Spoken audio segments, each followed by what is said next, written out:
Nikki is a victim in Obsession, which is genuinely one of the must-watch movies of 2026, and this is a movie that you have to see in a cinema. Yet despite how funny and how horrifying this movie is, at the center of the story, Nikki is a victim. Obsession follows Bear, played by Michael Johnson, and he's a shy music store employee who's deeply in love and infatuated with his childhood friend Nikki. After purchasing a supernatural object called the Wish Willow, which he just shouldn't have done, which grants somebody a single wish, he wishes that Nikki would love him more than anyone else in the world. Naturally, as you would expect in a horror, the wish works, but in the worst possible way, and this story morphs into something violent and obsessive. It's very funny at times, I must say. This movie is hilarious, but it's also deeply unsettling, and this pivots Bear's fantasy into an absolute nightmare. And while Bear is clearly a victim of the horror and the destruction that follows Nikki and her condition and her being possessed, Nikki is not only a victim here, but Bear is also, whether intentionally or otherwise, being controlling, and he's also withholding autonomy from Nikki. From the moment that Bear makes the wish, Nikki loses all sense of freedom and self-determination and the ability to just think for herself and be herself. Her fixation with Bear is not a choice, it's forced upon her. This isn't a genuine love and passion for another individual. This has been forced upon her through Bear's decision. One of the scenes in the movie that reinforces the idea that Nikki is not in control is the scene where the possessed version of Nikki is asleep and the real one speaks to Bear, making it clear that Nikki's fixation with Bear, alongside the violence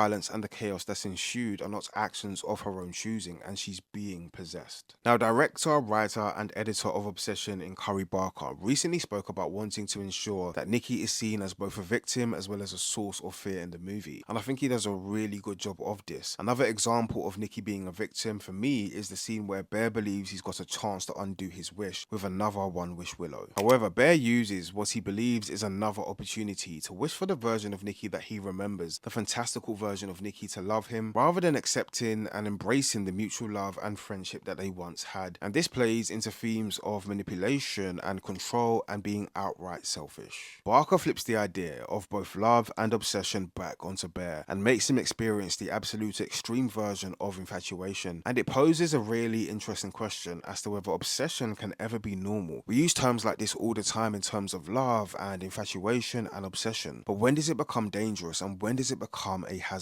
For me, Obsession isn't a movie about good guys or bad guys or defining people with simple moral terms. It's about how repeated actions can end up defining you and put you in very difficult situations. Sometimes being content doesn't mean that you've lost anything. It just means that recognizing what you already have can be just as meaningful as the idea of what you thought you were missing out on.